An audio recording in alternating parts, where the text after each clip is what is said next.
एक घर, 5 कत्ल और फरार कातिल। पर्सनल डायरी से उलझी गुप्ता परिवार के सामूहिक हत्याकांड की गुत्थी। ये कहानी एक ऐसे खौफनाक मर्डर मिस्ट्री की है जिसने पूरे उत्तर प्रदेश को हिला दिया। 5 नवंबर 2016 को बनारस के भदैनी में 1 करोड़पति शराब कारोबारी राजेंद्र गुप्ता और उसके परिवार के 5 सदस्य मारे गए। राजेंद्र गुप्ता की पत्नी नीतू, दोनों बेटे नवनेंद्र और सुबेंद्र और बेटी गौरांगी सभी को घर में घुसकर दो गोलियां मारी गईं।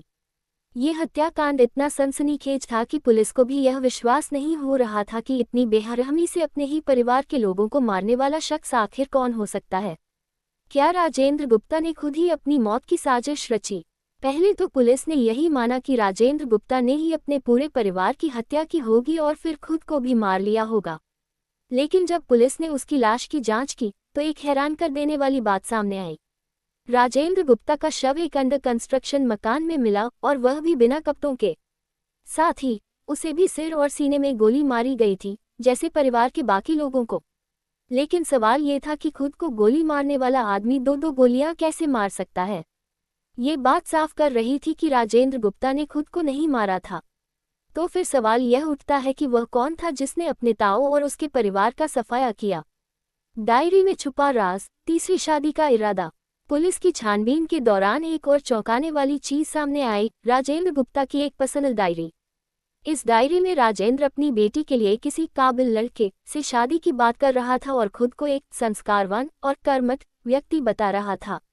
लेकिन एक और रहस्य सामने आया। डायरी के एक पन्ने पर 6 नवंबर 2016 की तारीख लिखी थी, जो ये संकेत देती थी कि शायद वह तीसरी शादी करने की सोच रहा था।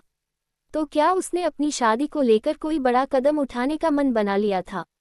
क्या इस फैसले ने उसकी जान को खतरे में डाल दिया? एक पुरानी दुश्मनी, विक्की का बदला। अब एक और चौंकाने वाला मोड़ सामने आया। क्या राजेंद्र गुप्ता के भतीजे विक्की ने बदला लिया था? विक्की पर आरोप था कि उसने अपने ताऊ और उनके पूरे परिवार का कत्ल किया। 27 साल पहले राजेंद्र गुप्ता ने विक्की के माता पिता और दादा को मार डाला था। उस दिन के बाद से विक्की अपने ताऊ से बदला लेने की साजिश रच रहा था। क्या ये हत्याकांड उस पुरानी दुश्मनी का नतीजा था? पुलिस की टीम ने विक्की की तलाश में 5 राज्यों में छापेमारी की, उसकी गर्लफ्रेंड से पूछताछ की, लेकिन विक्की का कोई सुराग नहीं मिला। हर कोई यही सोच रहा था कि क्या वह सच में फरार है या फिर किसी और ने उसे इस खौफनाक अपराध में शामिल कर लिया है। मौत का सच, कातिल का खेल और गुत्थी का सुलझना। पुलिस की जांच में एक नई कड़ी जुड़ी जब राजेंद्र गुप्ता के मोबाइल की लोकेशन ट्रेस की गई। वह मीरापुर रामपुर गांव में पाया गया, जो वारदात के स्थल से काफी दूर था।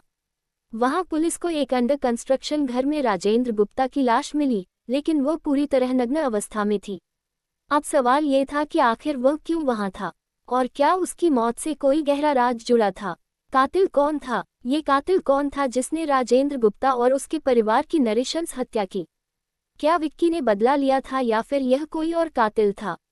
राजेंद्र गुप्ता का छुपा हुआ राज और उसका तीसरी शादी का इरादा कहीं इस हत्याकांड से जुड़ा तो नहीं? क्या यह एक पारिवारिक त्रासदी थी या फिर कोई जटिल साजिश थी जो अब तक अनसुलझी थी?